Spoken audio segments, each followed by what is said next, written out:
भारत सरकार ने पिंजौर की एचएमटी लिमिटेड फैक्ट्री के रिवाइवल को लेकर योजना बनाई। इस संबंध में union minister of heavy industries HD Kumaraswamy और रेलवे मंत्री अश्विनी वैष्णव के साथ हाई लेवल मीटिंग हो चुकी है। एचएमटी की जीवन रेखा में एक नई आस जगने जा रही है। स्थानीय लोगों में भी खुशी की लहर है।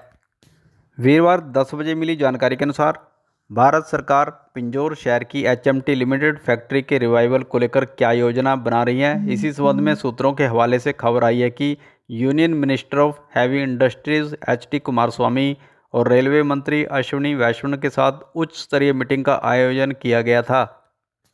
भारत सरकार लगातार कोशिश कर रही है कि एचएमटी लिमिटेड के रिवाइवल के लिए पब्लिक सेक्टर अंडरटेक, और इसी दिशा में दोनों मंत्रियों की हाई लेवल मीटिंग में इस बात को लेकर भी चर्चा हुई कि मौजूदा एचएमटी लिमिटेड की ताकत और किस तरीके से नए अपॉर्चुनिटी को तलाशा जा सकता है। एचएमटी लिमिटेड की न सिर्फ ऑपरेशनल परफॉर्मेंस को इम्प्रूव किया जाए बल्कि फाइनेंशियली स्टेबिलिटी को भी आगे बढ़ाया जा सके। सूत्रों के हवाले से खबर के मुताबिक दोनों केंद्रीय मंत्रियों ने इस बात को लेकर भी संभावना तलाश की है कि भारतीय रेलवे कंट्रीब्यूशन कर सकती है।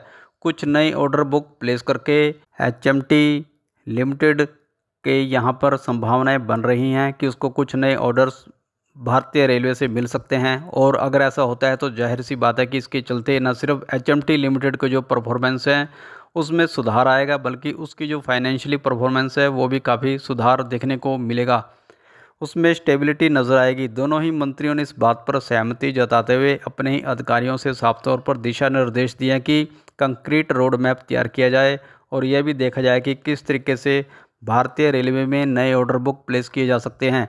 एचएमटी लिमिटेड के लिए तो एक कंक्रीट रोड मैप अगले 2 से 3 महीनों में बनता देखा भी जा सकता है। इसके अलावा एचएमटी की जो ओवरऑल परफॉर्मेंस है इम्प्रूव करने के लिए बनाया जा सकता है। इसी के साथ एचएमटी की 3 यूनिट हो रहे हैं जिनमें कालामसेरी, अजमेर और पिंजौर। इनमें कालामसेरी यूनिट ने अभी हाल ही में ऑपरेशनल प्रॉफिट भी दिखाया है, तो सरकार का यह भी मानना है कि इस यूनिट से और लाभ लिया जा सकता है। विशेषकर ये कंट्रीब्यूट कर सकता है डिफेंस सेक्टर को और रेलवे सेक्टर को, और यही वजह है कि वहाँ पर और सरकार इस वक्त ज़्यादा ध्यान दे रही है। इसके पहले ही एक टेक्निकल कमेटी का गठन भी भारत सरकार कर चुकी है।